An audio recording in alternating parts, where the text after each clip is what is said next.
Good afternoon. I am Robin Edwards, and I serve as the Senior Program Manager with the National Black MBA Association. And welcome to Scale Up Winners Circle Part 2.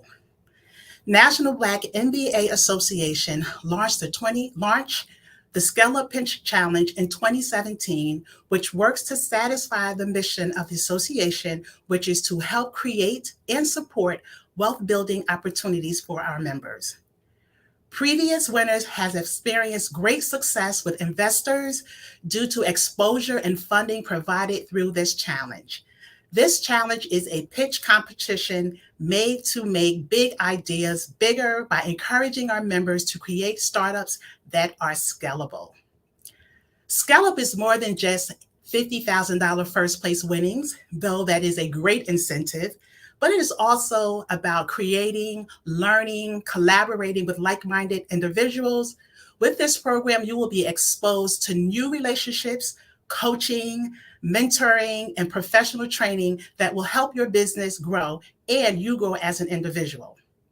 National Black is hosting this Scale Up Winners Circle series to showcase past Scale Up winners. You will have the opportunity to hear firsthand from Scale Up winners, their journey to entrepreneurship, and gain great insight on how they position themselves in their businesses for success. Today, we are speaking with one of the 2022 Scale Up Pitch winners, Darryl Stephens, founder of Bass Parlour. Darryl has a background in both music and business. He has worked for several years as a sound designer for a video game company, EA Sports, where he helped create the Dialogue SFX and music clips for the Madden NFL and NCAA football games. He went on to attain an MBA from Howard University, and a few years after graduating, launched Bass Parlour. Bass Parlour is a music app that empowers musicians with an easy way to find and connect with other musicians worldwide. Bass Parlour also hosts a monthly collaboration contest that encourages musicians to pair up and create original music together. Welcome, Darryl, and thank you so much for joining us today to give us a small glimpse into the world of Darryl Stephens and Bass Parlour. Absolutely. Awesome. Before we get started, I wanted to just let everyone know towards the end of the interview, we will be doing a Q&A. So please feel free to put your questions in the comment section. Again, welcome, Darryl. Thank you so much for joining us today. Absolutely. Thanks for inviting me. I appreciate it. It's great seeing you again, Robin. Thank you. You, as always, great seeing you again as well. So I talked a little bit about who you are, a little bit about Bass Parlour. Can you give us a little bit more? Tell us a little bit more about the man, Darryl, and the business Bass Parlour. Okay, sure. I was born and raised in Atlanta, and here in Atlanta now. So I was born and raised in Atlanta. I grew up in sports, really heavily involved in the sports. Was always a music lover. Wanted to play professional sports. I played college ball. And once I, stopped playing college ball, didn't get drafted. I had to have something to replace that love, something to replace that fire. So I kind of transitioned from sports to music, and that's when I really got super involved in music production, just everything on music. I went down to a school called Full Sail, where I learned about audio engineering, music production, everything. Got a job at EA Sports, and it just took off. I was really excited about creating music for artists, for video games, sound effects, everything. So from there, everything just grew. I decided to leave EA Sports. Eventually went and got my MBA from Howard University. And when I was at Howard, that's when I started seeing a lot of different WeWorks pop up. So WeWork is a shared workspace for a lot of entrepreneurs, for business people. And I had that same idea, but I wanted to do that same thing for musicians. Mm-hmm. So, while I was building the idea of building this WeWork for musicians, I started doing a lot of music showcases. I was in Washington, D.C. at the time. So I started doing a lot of music showcases at Washington, D.C. for the artists and for the musicians in the city. Those started really blowing up really big. So I, started throwing some down in Atlanta. Those started throwing up really big or going really big. So I decided let me open a spot called Bass Parlour, a shared workspace for producers and for artists. And I decided to open it up in Atlanta instead of DC. So opened up the spot. Got great feedback. It became like a headquarters for independent musicians. Mm. So, we were really growing really fast, had a lot of great events there. And then COVID hit. So when COVID hit, everything shut down. So what I did was I transitioned from the actual studio, a physical location, to the app. So a lot of what we were doing with the physical location with the studio was we'll throw different events where we combine with, like, take an artist, take a producer, randomly pair them up and have them build, a brand new song from scratch.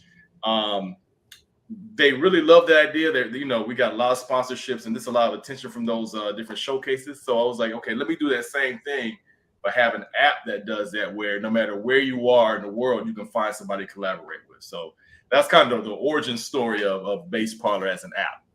Wow, you said a whole lot. You said a whole lot, and I heard so many things. But the thing that stood out to me, there's a few things that stood out to me, but one of the things that stood out to me was one of the first things you said was you wanted to be a professional ball player, right? That didn't pan out. So you had a plan B. So how important is it to just have a plan B in your life? So I love that you were able to kind of take something that you loved doing, right, and transitioning that into a business, right? And then you're also talking about pivoting. When the pandemic hit, so many things changed for us. It was like we were living in a different world. It was just weird. I felt like I was outside of my body at one point, but you were able to say, you know what, I can still make this work. I'm going to pivot and now make this a digital platform. So that was great. I think that you said a lot of things about being able to transition, being able to step your game up to that next level, to continually have the mindset of growing and making things better. So awesome, awesome. So when you started, I hear the passion, I hear all of the passion in your voice when you talk about Bass Parlour. But what major influences you had that really motivated you to start Bass Parlour? What was a few? One is the love I have for music production. When I started producing music and really, really getting into it, it was something I would spend all night long doing. Like, I'd come back home from work. At the time, I was working at EA Sports, and I'd really just make music all the way to like 6 in the morning, take a little quick nap, and then go to work. I did that for days and days, sometimes weeks, and get caught up on the weekend on sleep. So I just had that passion for creating. And so one of the frustrations of that on the production side is that a lot of times as a producer, you're in there with your keyboard, your drum machine, and you're creating a lot of stuff, but you can be kind of siloed out and do it alone. So it can be kind of lonely is too strong of a word, but it can be kind of separated. So one inspiration was I wanted to create something where musicians and producers now, they have to go through what I went through, where they can find somebody else they can produce with. They can find someone else that they can, if it's an artist, if someone just plays guitar, that what they want to put on a song, whatever it is, they have something they can easily do it without having to go out and create. I mean, that's a big part of it too, is creating relationships and networking and stuff like that. But I want to create another avenue where you don't have to do that necessarily in order to find people to work with and collaborate with. So that was the first motivation. And so that kind of sparked the idea for, okay, I can create something that you can collaborate with. The second one was when I started throwing those events in DC and Atlanta. And I started seeing like artists and producers coming out and really like get excited about being out there and making music with other people they don't know. And so, when it was a DC first, I was like, okay, cool. Like, it started getting big, and then Atlanta, it really started getting big. And I was just like, people would be hitting me up and like, oh, we're going to throw the next one. We're going to throw the next one. And, so it was just like, I've got something here. That's when I knew, okay, I've got something. People are really hungry to collaborate with each other, whether they know each other or not. They really want to just make music. So I saw the same passion in them that I had, when I was creating music. Absolutely. Collaboration, I tell you, in every aspect of your life, collaboration is so important. So it is so great that you were able to, create a tool that will help musicians come together. But I have a question. You were saying your love for music. You love music. I love music too. I love music. I love singing. I love singing along with my favorite artists and my favorite songs. But nobody wants to hear me sing but me. Right? No, but trust me, no one wants to hear me sing but me. Right. Who is Bass Parlour for? Who is that app for? I know it's for aspiring artists that want to collaborate, but who is Bass Parlour for? It's for really, it runs the gamut. So it's from everything from professional musicians who are signed to a record label, all the way down to someone who just wants to sing in the shower, but it's like, I want to actually make a song I can like I had someone reach out to me, give a story. I had someone reach out to me who wanted to make a song for her mom for Mother's Day. She wasn't a professional singer. She wasn't an independent musician, nothing like that. She just liked singing in the shower like you. And she just was like, let me find a guitarist that I can just make a song and that I can send it for Mom's for Mother's Day. So it's everything from, someone who just does it for the fun of it, for the love of it, and not trying to make money off of it, all the way to someone who's doing it professionally, who's already signed to a record contract and everything like that, and everything in between. But I would say our core are independent musicians who, are going through the ranks to become, professional musicians if they're not already. But it's for everything in between those two extremes as well. Awesome, awesome. I love it. I love it because I've made some videos of myself singing as well. And I understand why nobody wants to hear me sing, but I get it. So I love it. I love it. So I want to congratulate you again for being one of the winners for the 2022 Scala Pitch Challenge. It was such an awesome experience to watch all of the applicants or the contestants come from point A all the way to on the big stage. It was really great. So my next question for you is, how did winning Scala Pitch Challenge influence your life? How has it changed your network? How has it changed your journey towards entrepreneurship?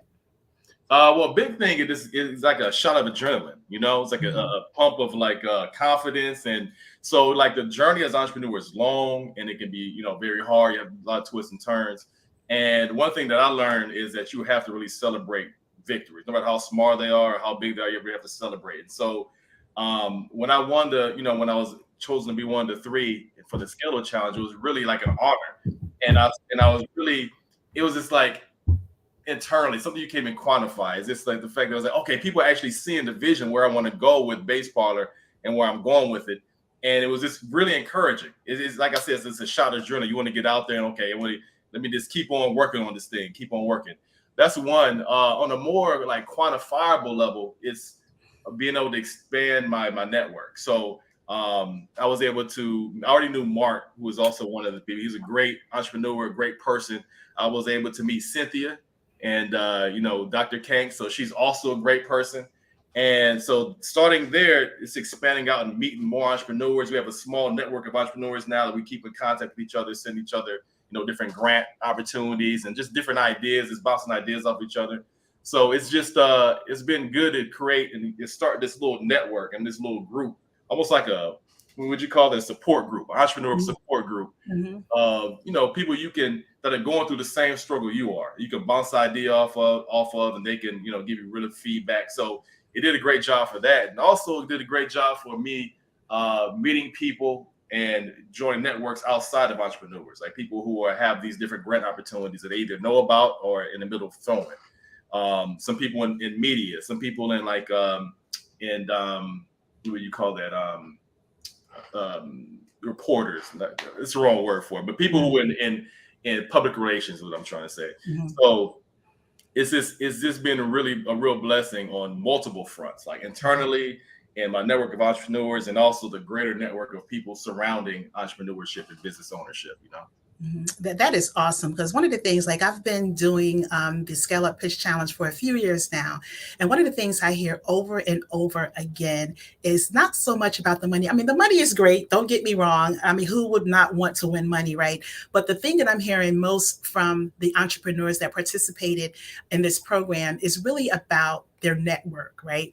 The network they have been able to expand, the relationships they have been able to build, and they have gone on to become really entrepreneur besties with some of the people that they went through this program with. So one of the things that I would tell anybody that's thinking about being a part of Scale Up is, yes, there's an opportunity to win non-dilutive funds, but it's also an opportunity to really learn.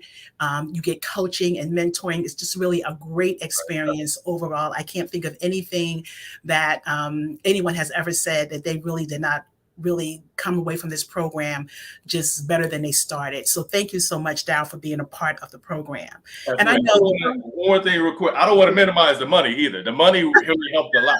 It really helped a lot. So with that money that I got, I was able to invest that into what we call a Bass Parlour mashup.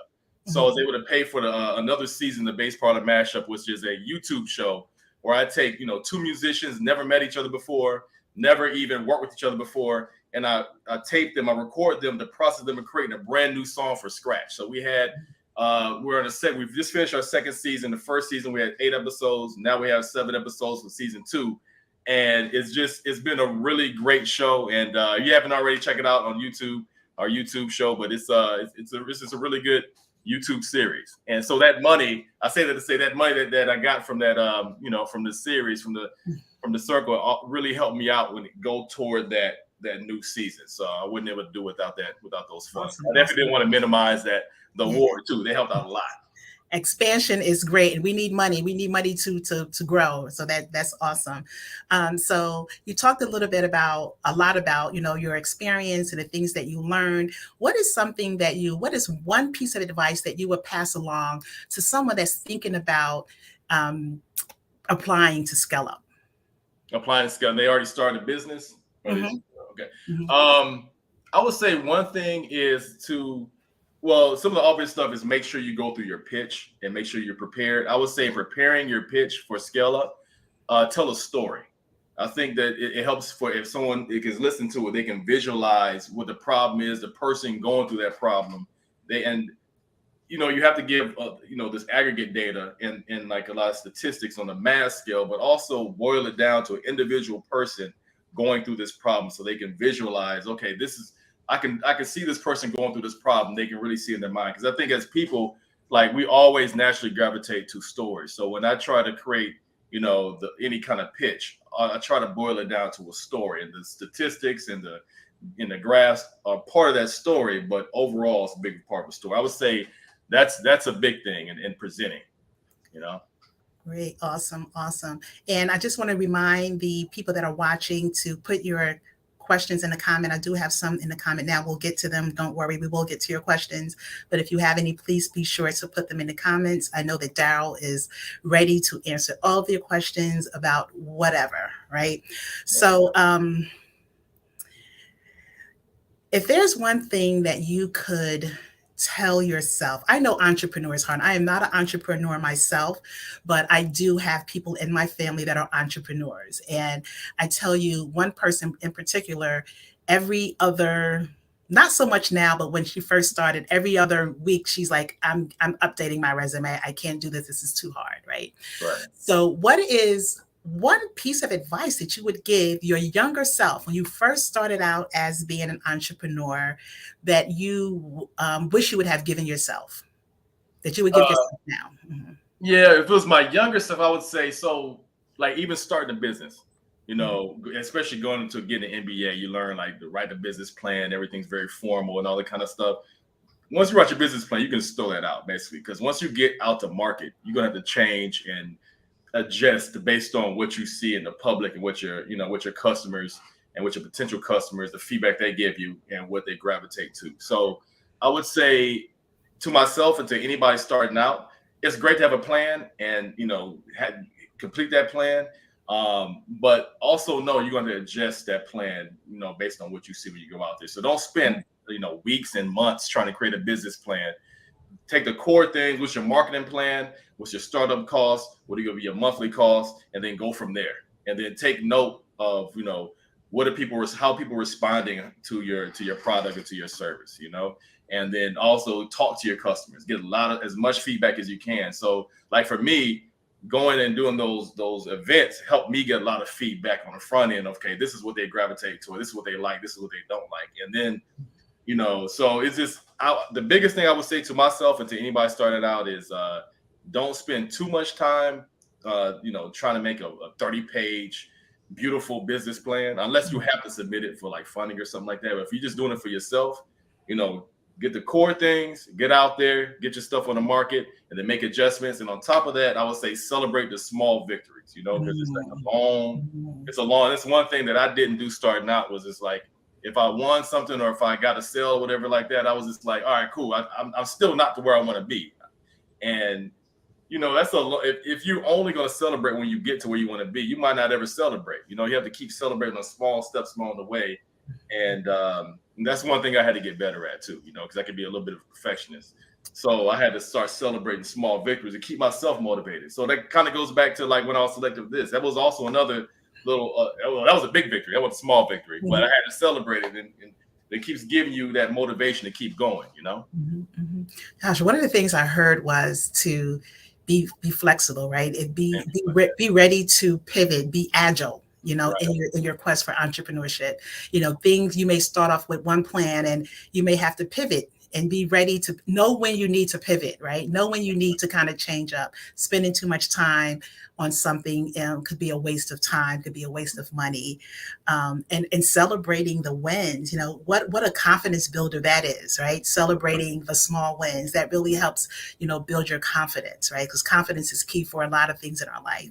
So definitely, really, so I hope you guys are hearing, taking notes of these good nuggets that he is dropping, because he talked about just being able to really showcase your work, right? So when you think about showcasing your work, when you think about when you participated in Scale Up, right?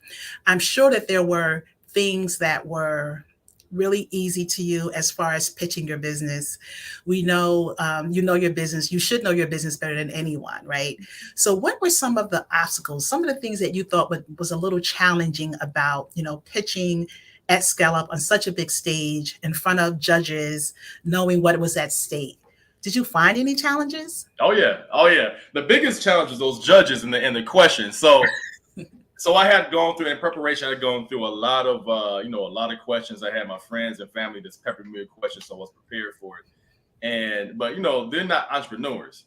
So the questions I got from the judges, they were right on point. And like one thing that I did is like I took those questions, and as soon as my presentation was over, on my phone I typed out the questions so I can remember what they are, so I can go through them and make adjustments to my business after Mhm. hearing those questions. I got a couple questions. I was like, oh, that's something I haven't fully thought through before, but I see a weakness in not the whole business model, but I see a weakness in one spot where I can Mhm. improve on.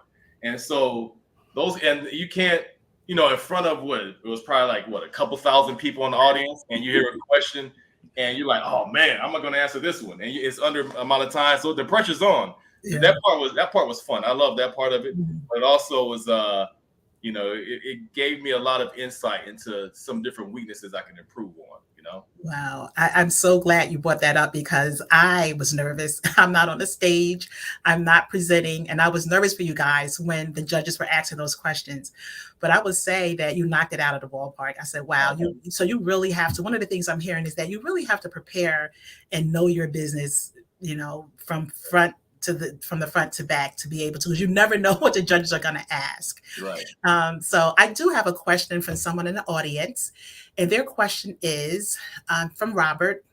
As a producer, how does he get involved with Bass Parlor? Okay, so quite a few ways. You can download the app on either on the App Store or Google Play. That's one. Follow me on Instagram at Bass Parlor. You still keep up with everything we have coming up, and we have a lot of things coming up. Um, you can email me directly if you want to, Darryl at bassparlor.com. That's one way. And then, like, when you follow me on Instagram, we have a monthly contest, a monthly music contest. You pair up with any other musician on the Bass Parlor app, y'all create a song, and you can enter it into a contest on the app to win the prize for that month. So we just finished our first contest month, and the winners got a free lifetime subscription to this very popular music production software called FL Studio. So each one of the members got a prize, got a lifetime subscription for that. So just follow me on Instagram at Bass Parlor. You'll get to be, stay up to date on everything we have going on, and then you can always email me directly as well. But also download the app. Download the app. Awesome. Yeah. So we have Mark Alexander in the house. We have Mark watching. He What's has a up, Mark? What's up, question. Mark? Has a question for you. He says, what have been some obstacles that you've experienced as a founder of color that can be invaluable for listeners to hear? Mm. Well, it's been hard to get, when I was looking on trying to get investment funding, and you never know if it's because, you don't know why you don't get it. You know what I'm saying? You can make it such, why you don't get it. So that's been one big thing, is getting investment funding. Has been one challenge. And just like internally, immensely, like you hear a lot of statistics about, this many businesses fail. or this many black businesses fail for, all these statistics. It can make the entire process seem daunting and like you can't do it. But I think a big thing is just staying confident and surrounding yourself with other founders. Like for instance, you, Mark, we're in the same founder group. Surrounding yourself with other founders that are positive, that can give you great feedback, that you can bounce ideas off of. And I would say that's the biggest thing is make sure you surround yourself with other positive people and other founders who are going through the struggle and going through the trenches as well. Awesome, awesome, awesome. Funding, we know that there's a great disparity when it comes to funding and investments for African Americans, period. And entrepreneurs does not stray away from that as well. So we know that funding is probably the key pain point for many entrepreneurs. Right. So yes, we have another question from Joy James. Okay. And that's, how do you prepare your pitch steps? They saw your pitch and it was very professional. Congrats. Oh, thank you. Well, thank you, Joy. I appreciate that. I just do it. Well, I guess preparing, I do it one slide at a time. I try to think through, okay, what is the story I'm trying to tell? That's the biggest thing. And then I try to create slides that tell that story. So I always try to set up with like a problem slide. What is the actual problem? And I want them, to me, that's the most important part, is setting up the problem. And then once they can visualize the problem, start showing how, my service or product or service can create the solution for that problem. And then everything else is just supporting everything. The way I visualize it, everything else revolves around the problem and the solution. Everything else is supporting one of those two things, So I kind of boil it, like how I approach most problems is I boil everything down to its core. So to me, the core of a business plan or the core of a pitch deck is this: what's the problem, what's the solution, and then what are the surrounding satellites to support those two things. Great, awesome. I saw your pitch too, and it was wonderful. Oh, it was great. So we have just a couple of more minutes. So if anybody I haven't probably enough time for one more question. As we're waiting for another question to come in, Darryl, do you have any books that inspire you? Any people that maybe have inspired you through your entrepreneurship journey? I would say books. I'm reading a book now. That's one of the best books I've read on entrepreneurship in a while, called Zero to IPO. And it kind of takes you from starting a business all the way through making that business go public. So that's a great book. It's a couple more books. I read a really good book. I forgot the name of it now, but basically it's about taking this a big problem, instead of starting out. What's it called? Startup. I forgot the name of it. But anyway, it'll come back to me while I'm talking. But basically, what the book is about is when you start out, don't try to do too much at the beginning. Just put the basic bare bones version of your business out there, and then make adjustments based on what you see in the public. But in addition to books, I listen to a lot of different podcasts on entrepreneurship. So I'm always like absorbing different things. Whether it's a book, whether it's a different podcast. A great podcast I listen to is called Startup Therapy. That's a really good podcast. It's by two different founders, and they work for the same company now, but two different tracks of founders, and they just give a lot of insight on a lot of different areas of business. On raising funding, dealing with a board, all kinds of different things. So that's the podcast, books. As far as people, my biggest inspirations are my mom, my dad, I guess. Like they really laid the foundation for everything that I am. My mom and my dad. My mom was an entrepreneur. So part of the reason that I loved entrepreneurship from an early age is because I saw her making, so she has a clothing line, like a whole boutique. And so she's been doing that since 1984. And so I just love like seeing her really like pour herself into the business and build it from something small to something really big. And so, from my dad, he was really inspiring to me because he really dedicated himself to the family. So this observing that and seeing how you dedicate yourself to a family, dedicate yourself to something.